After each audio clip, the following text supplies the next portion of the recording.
ఇంకెన్నాళ్ళు రెంటింట్లో ఉంటాం? సొంత ఇంటి కలను నెరవేర్చుకుందాం. Suman TV biggest property expo October 18, 19 HSCC నావటెల్ Hyderabad. ఇప్పుడే ఫ్రీ ఎంట్రీ కోసం కాల్ చేయండి.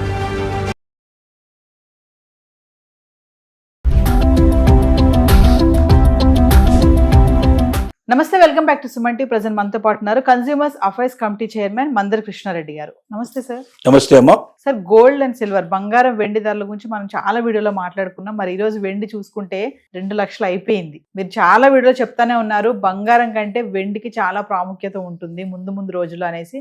అది 2026 వరకు లేదు, 2025లోనే మనం 2 లక్షలు దాటేసింది. మరి బంగారం చూసుకుంటే 1,30,000. ఒకసారి వివరాల్లోకి వెళ్తే ఇప్పుడు బంగారం కొనాలా వెండి కొనాలా అంటే దంతెరాసు ఉంది, దివాళీ ఉంది, తగ్గే ఛాన్సెస్ ఏమైనా ఉన్నాయంటారా సార్? అసలు ఇవాళ దేశంలో చూసినట్టయితే బంగారం విలువ ప్రతి రోజుకు పెరుగుతోంది. ఇది చాలా పెరిగే లక్షణాలే ఎక్కువ కనబడుతున్నాయి. ఇప్పట్లో వెంటనే తగ్గే లక్షణాలు అయితే కనబడలేదు. ఏదైనా అనుకోని పెద్ద మార్పులు చేర్పులు భారతదేశంలో వస్తే తప్ప ఇదే పరిస్థితులు కొనసాగితే మాత్రం బంగారం 1,50,000కి అతి తొందరలోనే చేరుకుంటుందేమో అనేటువంటి పరిస్థితులు ఏర్పడ్డాయి. వెండి మాత్రం ఇవాళ ఉన్న 2 లక్షల రూపాయలు సుమారుగా చేరినది వాళ్ళ. ఇది బంగారాన్ని మించి ఎంత పరుగులు పెట్టే అవకాశం ఉందంటే బంగారం 1 అడుగు ముందుకేస్తే ఇది 100 అడుగులు ముందుకేసే అవకాశాలు కనబడుతున్నాయి. అంటే ఒక 5 నుంచి 10 ఏళ్ల లోపల బంగారం రేటు ఎంత ఉంటుందో వెండి రేటు కూడా అంతే ఉండే అవకాశం, అంతకన్నా పెరిగే అవకాశం కూడా కనబడుతుంది. అందరికన్నా, అన్ని ఛానల్స్ కన్నా, అన్ని యూట్యూబ్ ఛానల్స్ కన్నా, అన్ని మిగతా ఛానల్స్ కన్నా మొట్టమొదట మనం వెండిని గురించి పూర్తిగా మనం అవగాహన చేసుకొని మనం సుమన్ టీవీలో ప్రేక్షకులకి ఇన్ఫర్మేషన్ ఇచ్చాం. బంగారం బదులుగా వెండి కొనుక్కోమని మనం చెప్పాం. కారణం ఏంటంటే దంతెరస్ వస్తుంది, తర్వాత దీపావళి వస్తుంది, ఇప్పుడు బాగా ఏదో ఒకటి కొనాలి తప్పనిసరిగా అనుకున్నప్పుడు పేదవాళ్ళకి, మధ్యతరగతి వారికి, ఎఫోర్డబిలిటీ లేని వాళ్ళకి అతి గొప్ప ఇన్ఫర్మేషన్ ఏంటంటే మీ దగ్గర ఎంత డబ్బు ఉంటే అంత డబ్బుతోటి వెండి కొనుక్కోండి. వెండి కూడా ఏం చేస్తారంటే అంటే ఆల్రెడీ ఏదైనా చేసినటువంటి మీరు దాని రూపంలో కొనుక్కోకండి, ఆర్నమెంట్ రూపంలో కొనుక్కోకండి. దాన్ని మీరు కడ్డీ రూపంలో లేకపోతే మీరు మామూలుగా బిస్కెట్ల రూపంలో అలా ఉండేటువంటి వెండిని మీరు తీసుకోండి. అంటే అలా ఉండే వెండి అయితే ఏమవుతుందంటే మీకు ₹1 కూడా తేడా రాకుండా మీరు పెట్టిన పెట్టుబడికి ఆ రోజున ఎంత రేటు ఉందో అంత రేటు మీకు వచ్చే అవకాశాలు ఉన్నాయి. మీరు ఆర్నమెంట్ చేస్తే ఏమవుతుందంటే దాంట్లో చాలా వరకు తరుగు తీసేసే అవకాశాలు ఉన్నాయి, కొంత చాలా నష్టపోయే అవకాశాలు ఉన్నాయి. కాబట్టి ఇప్పుడున్న పరిస్థితుల్లో చూస్తూ ఉంటే వెండి పరుగు బంగారం కన్నా చాలా రేట్లు ముందుకు వెళ్ళిపోయే అవకాశం ఉంది. వెండి పరుగు ఆగదు. ఏదైనా పరిస్థితుల్లో బంగారం కొంచెం వెనక్కి వచ్చే అవకాశాలు ఉండొచ్చు, కానీ వెండి రాదు. కారణం ఏంటంటే అమెరికా నుంచి వెండి ఎక్కువగా సప్లై చేసే దేశాల్లో అమెరికా ఒకటి. అమెరికా ఏం ఆంక్షలు పెట్టిందంటే వెండిని బయటికి పంపించకండి, వెండిని ఎగుమతి చేయకండి, వెండిని అమెరికాలోనే ఉంచండి. కారణం ఏంటంటే ఎలక్ట్రానిక్ పరికరాల్లో ఎక్కువగా ఇవాళ వెండిని ఉపయోగిస్తున్నారు. రాబోయే ప్రపంచం అంతా కూడా ఎలక్ట్రానిక్ ప్రపంచం. అంటే ఇక డీజిల్ వెహికల్స్, అలాగే మనకు ఈ పెట్రోల్ వెహికల్స్ మాయమైపోయే అవకాశాలు ఉన్నాయి. ఎలక్ట్రానిక్ వెహికల్స్ ఎక్కువ వస్తాయి. ఎందుకంటే పొల్యూషన్ లేకుండా ఉండే ప్రపంచం కావాలి మనకు. విపరీతంగా పొల్యూషన్ అవుతుంది. లక్షల వెహికల్స్ రోజు మనకు రోడ్డు మీదకి వచ్చేసి ఎంతో మొత్తం గాలినంతా కూడా కలుషితం చేస్తుంది, వాతావరణం అంతా కలుషితం చేస్తుంది. వాటిని పీల్చడం ద్వారా అనేక జబ్బులు మనకు వస్తున్నాయి. కాబట్టి ప్రపంచాన్ని ప్రశాంతంగా ఉంచాలన్నా, పర్యావరణాన్ని కాపాడాలన్నా ఖచ్చితంగా ఎలక్ట్రానిక్ వాహనాలని ఎక్కువగా పెంచాల్సిన అవసరం ఉంది. ఈ ఎలక్ట్రానిక్ వాహనాలు పెంచాలంటే దాంట్లో వెండిని ఉపయోగించక తప్పదు. అలాగే సోలార్ ప్యానెల్స్ లో వెండిని ఉపయోగిస్తున్నారు. ఈ మధ్య కాలంలో మెడికల్ ఎక్విప్మెంట్ లో కూడా లోపల అమర్చేటువంటి కొన్ని అరుదైనటువంటి అవయవాలకు సంబంధించినటువంటి కొన్ని తయారీలో, లేక దాన్ని మార్చడంలో ఉండేటువంటి కొన్ని పరికరాల లోపల వెండిని ఎక్కువ ఉపయోగిస్తున్నారు. అంటే రోజుకు వెండి యొక్క ఉపయోగం పెరుగుతుంది. ఎప్పుడైతే వెండి ఉపయోగం పెరుగుతుందో బయట ఓన్లీ పాత్రలకు, చిన్న ఆర్నమెంట్ చేసుకోవడానికో, అలాంటి వాటికైతే ఏదో పిల్లలకు కడియాలు వేయడం లాంటివి, గొలుసులు లాంటివి, ఇలాంటివి కొన్ని సాధారణంగా చేసుకుంటారు. కొంచెం ట్రైబల్ ఏరియా అట్లాంటి ఉండే వాళ్ళైతే చాలా శరీరానికి అంతా కూడా మెడలో వేసుకోవడం అయితే అంతా చేస్తుంటారు.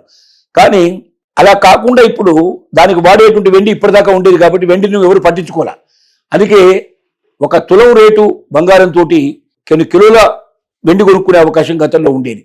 కానీ ఇప్పుడు వెండి పరిగెట్టేటువంటి పరుగుని బంగారం అందుకోవడం అనేది అసాధ్యమైన విషయం. ఇంకా భవిష్యత్తు లోపల వెండి మరింత పరుగులు పెడుతుంది. దీనికి దానికి మధ్య చాలా వ్యత్యాసం ఉంటుంది. కాబట్టి వెండి రేటు విపరీతంగా పెరుగుతుంది. ఎవరైనా మీరు బంగారం మీద పెట్టుబడిని దాన్ని పెరగడం కోసం మీరు బంగారాన్ని కొనాలనుకుంటే, అంటే మీరు 10 ఏళ్ల తర్వాతనో 5 ఏళ్ల తర్వాతనో అది బాగా పెరుగుతుంది, అప్పుడు అమ్ముకుంటే నాకు చాలా డబ్బులు వస్తాయనే ఉద్దేశంతో మీరు ఏది ఆర్నమెంట్ రూపంలో తీసుకోవాల్సుకున్న మీకు ఆలోచన లేకపోతే మాత్రం బంగారం బదులుగా వెండి కొనండి. తప్పనిసరిగా వెండి బంగారంతో పోలిస్తే అనేక రెట్ల ఎక్కువ లాభాలు మీకు తెచ్చిపెడుతుంది. కాబట్టి తెలివైన వాళ్ళు ఎవరైనా ఉంటే తప్పనిసరిగా ఈ పని చేయమని మనం 4 నెలల నుంచి మనం దాదాపుగా చెప్తున్నాం ఇదే మాట. ఇప్పుడు కూడా దాన్ని నొక్కి ఒక్కానిస్తున్నాం. భవిష్యత్తులో కూడా ఇది చేయండి. ఇందులో 2 ఉన్నాయి. ఏది కొనలేదున్నానే, అయ్యో దంతెరస్సు వస్తోంది, నా కుటుంబానికి ఏమి ఇవ్వలేకపోతున్నానే అనేటువంటి కుటుంబ యజమానికి, అలాగే నేనేమి కొనుక్కోలేకపోతున్నానే, తప్పనిసరిగా ప్రతి సంవత్సరం ఎంతో కొంత బంగారాన్ని కొనేదాన్ని, ఇప్పుడు వచ్చినటువంటి ఈ రేట్ల ప్రకారం నేను ఈ బంగారం కొనలేను అని బాధపడేటువంటి మహిళలకి చక్కటి పరిష్కారం ఏంటంటే బంగారం బదులుగా వెండి కొనండి. ఎంత అవుతే అంత అవకాశం ఉందో కొనండి, దాన్ని దాచిపెట్టండి, అది ఎంత పెరుగుతుందో చూడండి. ఒక రోజున మీరు సంతోషపడతారు, నేను బంగారం కొనకపోయి వెండి కొనుక్కున్నాను కాబట్టి నేను ఇంత పెరిగాను, బంగారం కొనుక్కున్న వాళ్ళకన్నా నాకు ఎక్కువ లాభం వచ్చింది అని మీరు ఆనందపడతారు. ఇప్పుడు మీకున్న డబ్బు మీకు సరిపోతుంది. మీరు కిలోలతో కొద్ది కొనాల్సి అక్కర్లే. ఓ 10 గ్రాములు, అదే 10 గ్రాములు మీరు బంగారం కొనే బదులుగా వెండి కొంటే చాలా తక్కువ రేట్లో మీకు వస్తుంది. అంటే మీకున్న బడ్జెట్లో మీకు వస్తుంది. ఒక రకంగా కొనాలన్న ఆనందం ఉంది, రెండోది ఇది ఒక పెట్టుబడిగా మీ దగ్గర పెట్టుకునే అవకాశం ఉంది. భవిష్యత్తు జీవితం లోపల సంతోషాన్ని మీరు పొందే అవకాశం ఉంది. ప్రతి ఒక్కరికి ఇదే మనవి, మీరు వీలైనంత వరకు బంగారంలో పెట్టుబడి కన్నా వెండిలో పెట్టండి. అది మీకు బాగా మేలు చేస్తుంది. బంగారం కూడా తప్పనిసరిగా కొనాల్సి వస్తే అప్పులు చేసి మాత్రం కొనకండి. కొనేది మాత్రం మీరు ఎట్టి ఆర్నమెంట్స్ రూపంలో కొనకండి. ఆర్నమెంట్లో కొంటే మీరు చాలా నష్టపోతారు. రెండోది, ఇప్పుడు పెరుగుతున్నటువంటి దాంట్లో మీరు ఖచ్చితంగా హాల్మార్క్ చూసుకోండి. చాలా మంది ఏమంటారంటే 22 క్యారెట్స్లో 24 క్యారెట్స్లో మాత్రమే ఆర్నమెంట్ ఉంటుంది, 18 క్యారెట్స్లో లేదు, 14 క్యారెట్స్లో లేదు అంటున్నారు. చాలా తప్పు. 2 గ్రాముల కంటే మించినటువంటి ఏదైనా కొన్నప్పుడు తప్పనిసరిగా దాంట్లో హాల్మార్క్ ఉండి తీరాల్సిందే. ఇది ప్రభుత్వ ఉత్తర్వు. అంటే మీరు 14 క్యారెట్స్ అయినా 18 క్యారెట్స్ అయినా అది 8 క్యారెట్స్ అయినా మీరు ఏది కొన్నా తప్పనిసరిగా దానికి హాల్గ్రామ్ ఉండాల్సిందే. హోలోగ్రామ్ హాల్మార్క్ లేకుండా మీరు కొనొద్దు. హాల్మార్క్ లేకపోతే వెంటనే మీరు కంప్లైంట్ చేయండి. తూనికల కొలతల శాఖ దీన్ని మెయింటైన్ చేస్తుంది. లీగల్ మెట్రాలజీ అంటారు దీన్ని. తూనికల కొలతల శాఖ మీరు ఆన్లైన్లో కొడితే లీగల్ మెట్రాలజీని కొడితే మీకు వస్తుంది నెంబరు. కంప్లైంట్ చేయండి, వెంటనే వాళ్ళు ఆ బంగారం దుంకారం మీద దాడి చేస్తారు. తప్పనిసరిగా మీకు హాల్మార్క్ ఉండేట్టుగా చూస్తారు. హాల్మార్క్ లేని మీరు ఆభరణాలు కొనకండి. ఆభరణమే కాదు, మీరు స్వచ్ఛమైన బంగారం తీసుకున్నా కూడా హాల్మార్క్ వేయించుకొని తీసుకుంటే మీకు భవిష్యత్తు లోపల అది మీకు స్వచ్ఛత పిలుస్తుంది, ప్రామాణికంగా ఉంటుంది, ఎక్కడైనా అమ్మడానికి మీకు అథారిటీగా ఉంటుంది, మీ డబ్బు మీకు పూర్తిగా భద్రత కలిగి ఉంటుందని మనవి చేస్తున్నాం.